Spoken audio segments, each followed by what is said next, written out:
In the greater narrative of the Second World War, the 12th of March 1938 goes down as a significant turning point in the road to war. The German Anschluss of Austria into the Third Reich is often seen by many as the point of no return on that road to war. And we're all probably at least generally familiar with the events that took place in Austria between 1938 and 1945, but what very often gets lost in the narrative is what happened to the region at war's end. Today, we're going to look at the Austrian post-war experience and how a region of the Reich became a battleground of the Cold War as it went from Soviet and Western Allied occupation to a Western-leaning but generally neutralish country, which was to play host to not only critical top-level dialogues between East and West, but also some of the era's most fascinating tales of espionage. I'm your host David, and this is The Cold War.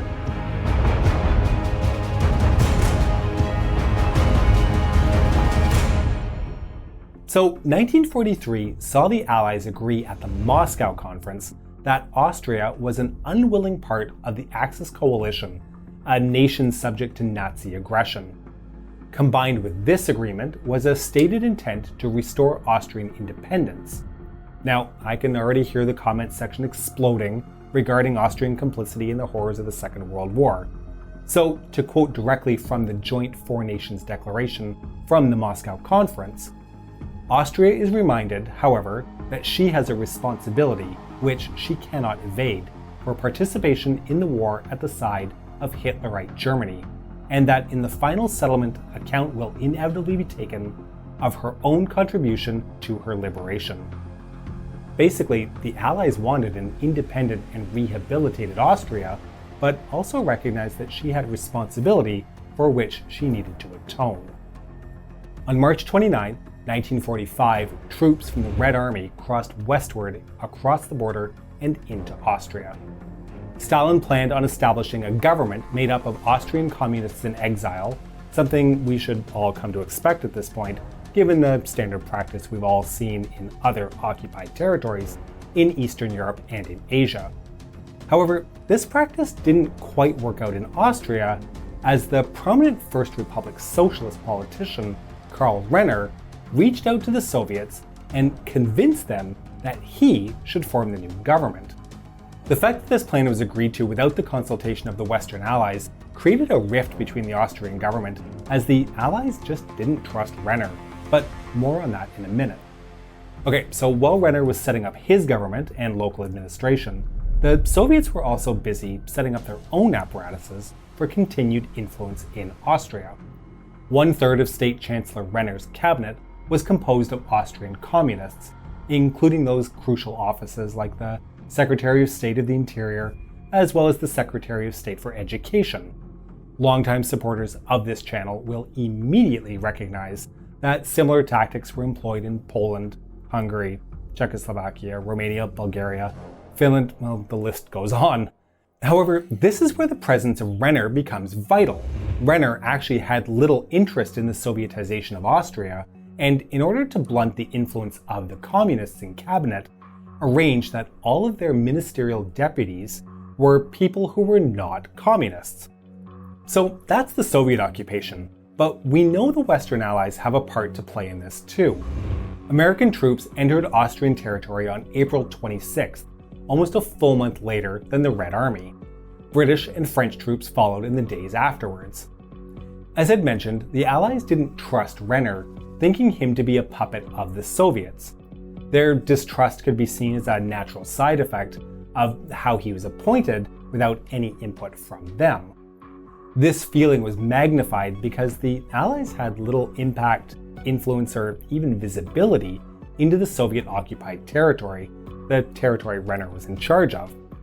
It's important to note here that this was a two-way street though. The Soviets had little impact, influence, or visibility into the Allied areas of occupation. Now, like Germany, well, what we now consider Germany, since Austria at that point was still a part of Germany, Austria was divided into 4 zones of occupation. You can guess who, right? The Soviet zone was in the east of the territory, the French had the west, the Americans took the north, bordering along Bavaria, while the Brit-Bongers occupied the south, along the Italian border. Vienna, it was agreed, would replicate Berlin and be occupied by all four powers. Overall, the country was to be ruled by the Allied Council, made up of 4 military governors. The council at first refused to recognize Renner's legitimacy, but as a bit of time passed, the Allies became more convinced of his independence from Soviet influence. With that growing trust came a greater willingness to allow Renner to exert more government influence in the Allied zones. By the 20th of October 1945, spurred on by Renner's appointment of the avowed anti-communist Karl Gruber as foreign minister, the Renner administration was recognized as being legitimate by all parties. A month later, November 25th, saw Austria's first post-war elections. Former National Socialists were prevented from running as part of the process of denazification. This was enforced by means of a forced registry of former Nazi Party members, a list which by 1946 included 536,000 names. The election results came out decidedly against the communists. The conservative Austrian People's Party captured over 49% of the vote, while the socialists came in second with 44%.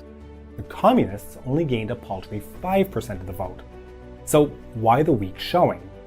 Many attribute the result to the conduct and crimes of the Red Army while in occupation. As for the new parliament, a grand coalition was formed under the leadership of the People's Party nominee, Leopold Figl. Karl Renner was elected president. So yeah, very unfavorable results for the Soviets, who quickly realized their influence would likely continue to dwindle. But keep in mind that they still physically occupied the eastern portion of the country, which happened to contain Austrian oil reserves.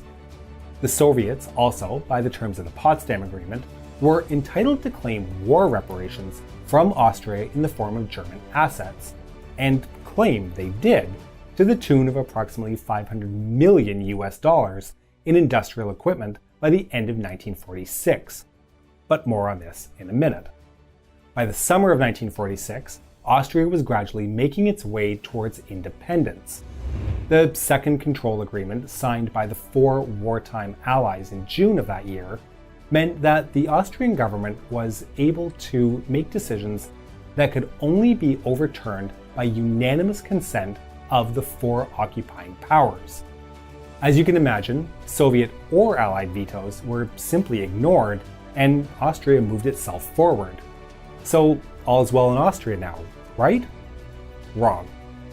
Although political independence was being established, the economic situation in the territory was tough, to say the least, and was magnified by the terms of the occupation. Not only was industrial capacity being stripped away, but in the early years, Austria itself was responsible for payment of all occupation-related expenses. In 1946, this accounted for a whopping 35% of state expenditure. This was made worse by Soviet economic policy.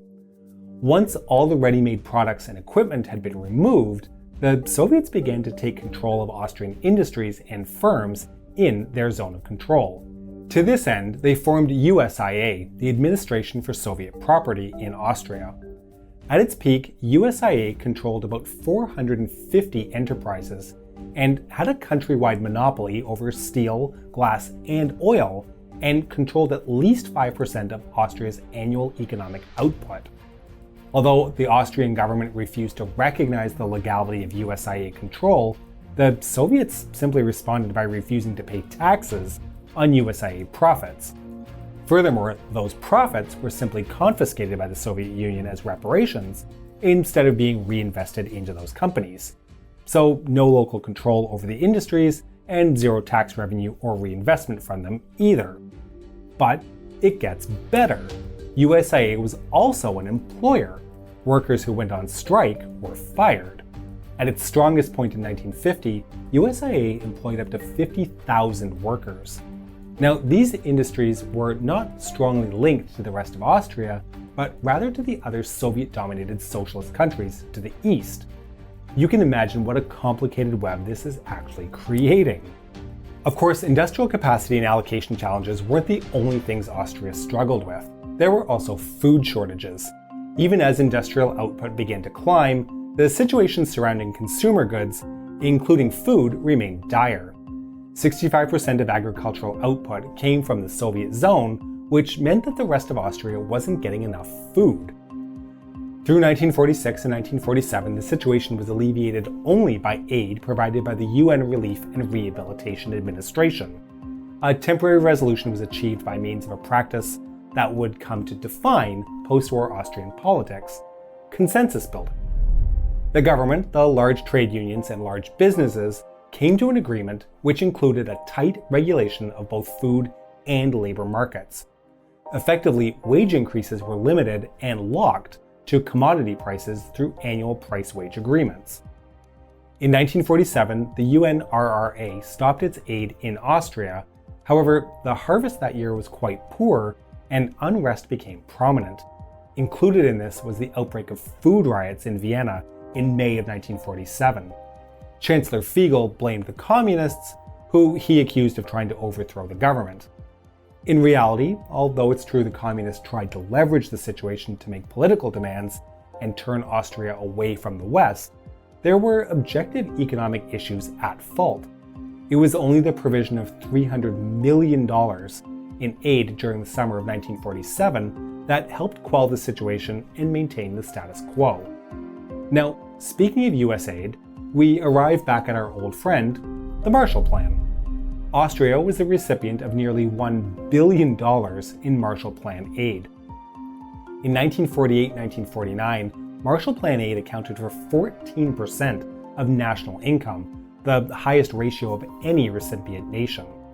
Austria also received nearly $500 million in humanitarian aid as well. And that's not all.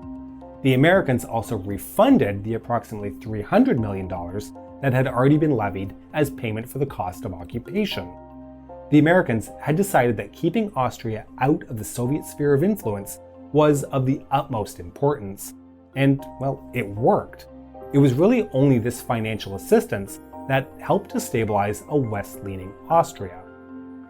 So, Austria by the late 1940s, like its neighbor to the north, is economically stabilizing, but is under foreign occupation by two opposing factions.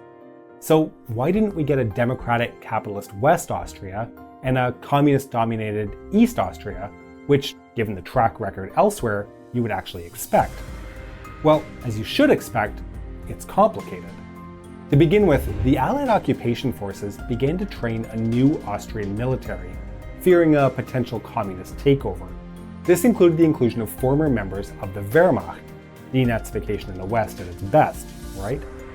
Now, in the face of requests from Austrian communists to Joseph Stalin seeking a formal partition, Andrei Zhdanov, the man in charge of Soviet policy in Europe, favored using Austria as a bargaining chip in negotiations rather than the formation of another client state. As Europe moved into the 1950s, some significant changes occurred. The Korean War demonstrated the horrors of war yet again. Stalin died. Khrushchev emerged as the new Soviet leader, and the hints of a thaw all helped moderate relations between East and West just a little bit.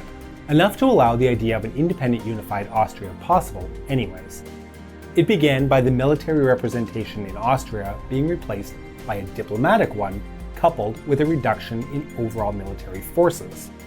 From a total of 700,000 troops in occupation, these numbers were reduced to approximately 20,000 Allied troops and 40,000 Soviet ones. Still sizable, but highly reduced. Probably more importantly from the Soviet perspective, the value of the USIA firms had fallen dramatically. Lack of investment and general neglect have a way of doing that, after all. Since they weren't competitive, especially against competing firms that had been set up in the western zones of occupation, there was no incentive for the Soviets to remain in Austria. In fact, by 1955, most of those businesses were either on the verge of bankruptcy or extremely heavily indebted to the Soviet military bank. Also, geopolitically, Austria was becoming less vital to the Soviet Union. The end of the conflict with Yugoslavia and the upcoming signing of the Warsaw Pact Agreement all reinforced this. Elections held in 1953 still resulted in the Grand Coalition between the People's Party and the Socialist Party. However, this time, Julius Raab, a politician who had been vetoed by the Soviets in the last election due to his right-leaning views, became the chancellor. Raab was then invited to talks in Moscow, which resulted in an agreement in principle for a unified Austrian nation. In exchange, Austria would pledge its neutrality. On the 15th of May 1955, the Austrian State Treaty was signed in Vienna between the Austrian government and the four occupying forces, recreating a fully independent Austria. Occupying troops were fully withdrawn by October 25th, and the next day, Austria signed a declaration of neutrality. Austria is often forgotten during the early Cold War story, but serves as an interesting counterpoint to the occupation of Germany, a similar starting point but a very different result.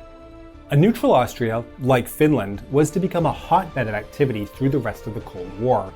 The freedom that both sides had to operate there made it a center for espionage activity. It also served as the stage for some of the most significant bilateral talks held during the era. But we'll get there as we move forward in our narrative. We hope you've enjoyed today's topic, and to make sure you don't miss future episodes, including a look at the 1961 Vienna Summit, please make sure you're subscribed to our channel and have pressed the bell button. We can be reached via email at thecoldwarchannel@gmail.com. We're also active on Facebook and Instagram at The Cold War TV. If you enjoy our work and want to see me eating Spätzle while wearing a Tyrolean hat, consider supporting us via www.patreon.com/thecoldwar. This is The Cold War Channel, and don't forget, the trouble with the Cold War is that it doesn't take too long before it becomes heated.